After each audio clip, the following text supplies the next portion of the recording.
You're listening to the Find Your Voice NYC podcast. Let's jump right in.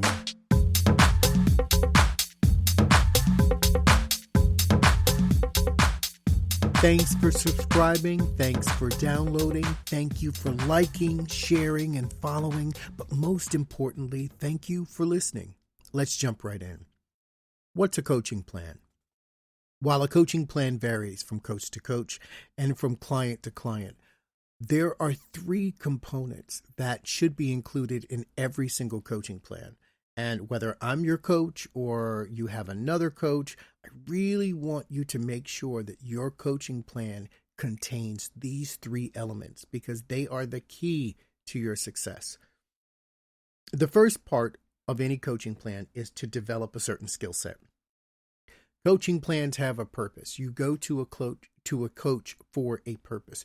You go to a coach to work with this coach in order to do something, to develop something, in order to be better at something or increase, improve, whatever the purpose, there is a purpose behind it.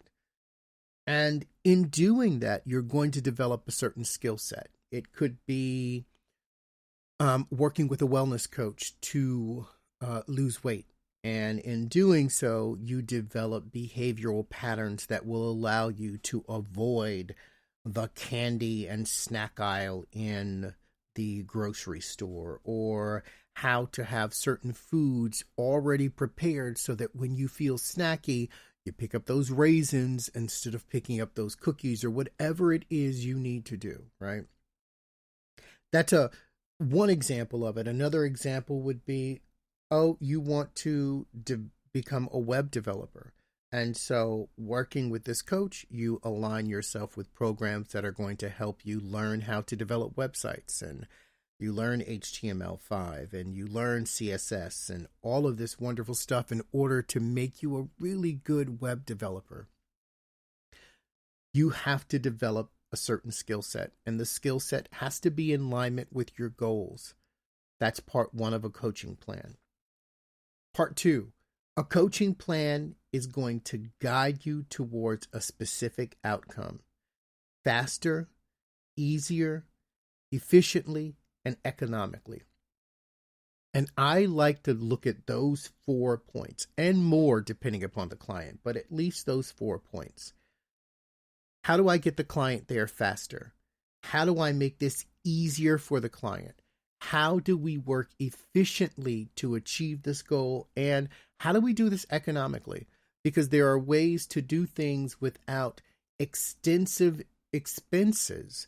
And if the client doesn't know, the client is just going to buy, pay. But a good coach is knowledgeable, right? And knows, okay, there are ways to do certain things. And have we taken a look at this? And how about we do this? So when I'm coaching my clients in an area where I'm not intimately familiar, what I do is I do my research on behalf of my client. So I become just as informed as the client is going to be informed by working with me. And I think that's really important.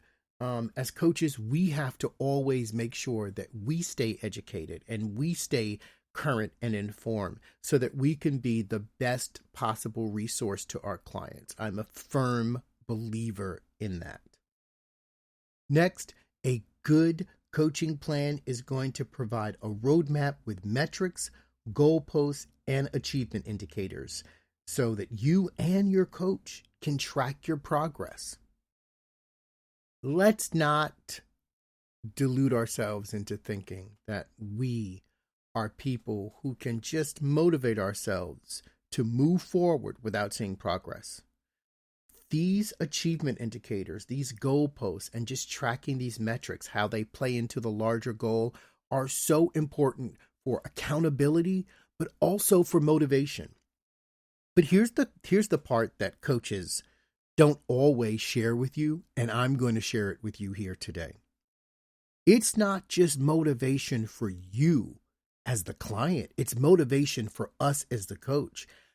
Because as my client achieves his or her goals, I get more invested in the process, and I want to move further and forward with you. And I get happy and excited because you're happy and you're excited and you're seeing the progress, and just the look in someone's eyes when they get it, when they get something, when they achieve something, the feeling, the warmth of a person when they are able to do something that they didn't think they can do, and then they do it, and now they're confident and they're convicted and they want to move forward. It is one of the most euphoric things. Like, it's just amazing to witness.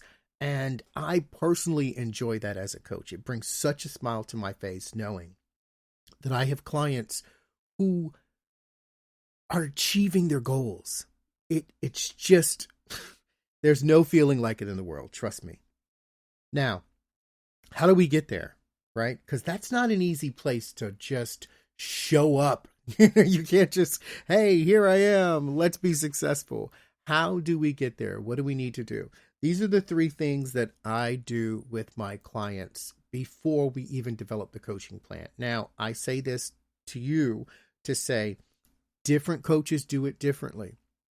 Some coaches don't do these things. Some coaches assume these things. Some coaches will take a lot of time to do these things. It really depends upon the coach and your relationship with the coach and how honest you are with yourself and your coach. As with anything, the more information you provide to your coach, the better your coach is able to work with you. So I do a skills assessment, and I do it a couple of different ways. I use active listening in our sessions to make sure that I hear not just what you're saying to me, but also what you're not saying. I use 360, like a lot of people do, or the Wheel of Life, or a SWOT assessment. And I use these tools because I think they're great tools. They're reflective tools. They're growth tools for both the client and the coach. Really important to check in with yourself in these tools. I don't believe these tools are a one and done. However, I'll tell you, you can ask my clients, I'll do a Wheel of Life, and then it's like, let's revisit the Wheel of Life, the next month or in a few weeks, whatever. And let's revisit that SWOT. Where are we at with that now? Do we still feel the same? Let's track the differences as we're going along in our understanding of our development of skills and our confidence and personal perspective. I do a resource assessment. I like to use the word resource as a catch-all for many different things. Physical resources, financial resources, space availability, education, books, like all of this stuff are all part of the resources. Anything that you need in order to achieve your goal is a resource. And so that's kind of this open-ended, all-inclusive assessment that sometimes is quantitative, but quite often it's a qualitative measurement. And that's where practicing the active listening comes in, because you really have to listen to what your client is saying in order to understand what they need. And the last thing I do, which I think is the most important thing, which is why we're going to end with this today, is a passion check. If your client is not passionate and motivated to achieve their own success, there is nothing you can do as a coach. So the best thing you can do for your client is provide them with a coaching plan that will help them to achieve that success and stay motivated. Thanks for tuning in to the Find Your Voice NYC podcast. Make sure you subscribe so you never miss an episode. If you're interested in my coaching services, feel free to connect with me at findyourvoicenyc.com. That's findyourvoicenyc.com.